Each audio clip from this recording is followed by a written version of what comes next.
Donc, on commence avec cette nouvelle fondamentale parce qu'on l'attendait depuis tellement longtemps. C'est dans 2 semaines, le 5 juillet, que les voyageurs entrant au Canada pourront profiter des premiers assouplissements des mesures frontalières.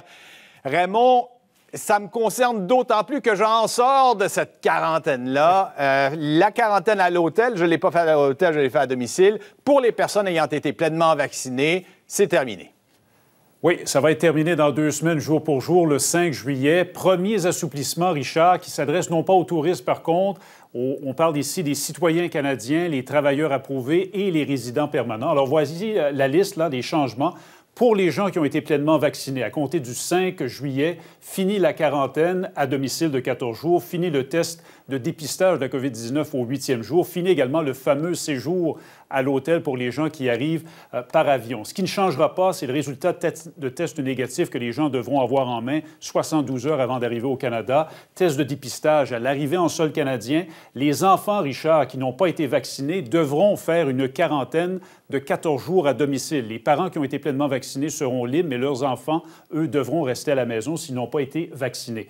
Il n'y a pas encore de passeport vaccinal de disponible. Donc, en attendant, les voyageurs devront se servir de cette application Arrive quand.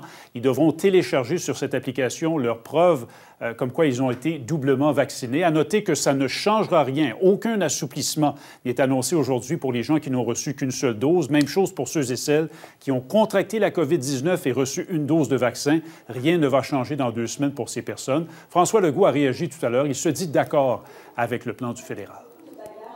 On est d'accord pour ouvrir les frontières, à commencer par les États-Unis, mais à condition qu'on exige que les personnes aient reçu leurs 2 doses. Ça suppose d'avoir une preuve vaccinale.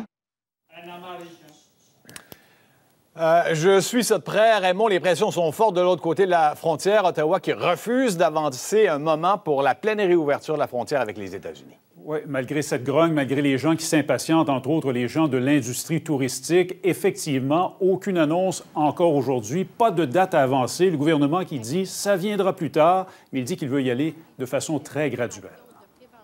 Nous croyons que c'est important. On a fait tellement d'efforts collectivement pour protéger les Canadiens lors de la pandémie. Nous avons vu d'autres premiers ministres, il n'y a pas très longtemps, insister pour des mesures plus restrictives aux frontières. Donc voilà, ce sera pour une autre fois, dans les prochaines semaines peut-être pour ce qui est des touristes. En terminant, vous dire que les vols entre l'Inde et le Canada qui ont été interdits il y a 2 mois, l'interdiction est reportée. Là. Ça va continuer au moins jusqu'au 21 juillet. Ouais, c'est compréhensible de ce côté-là. Merci, Raymond. Je vous en prie.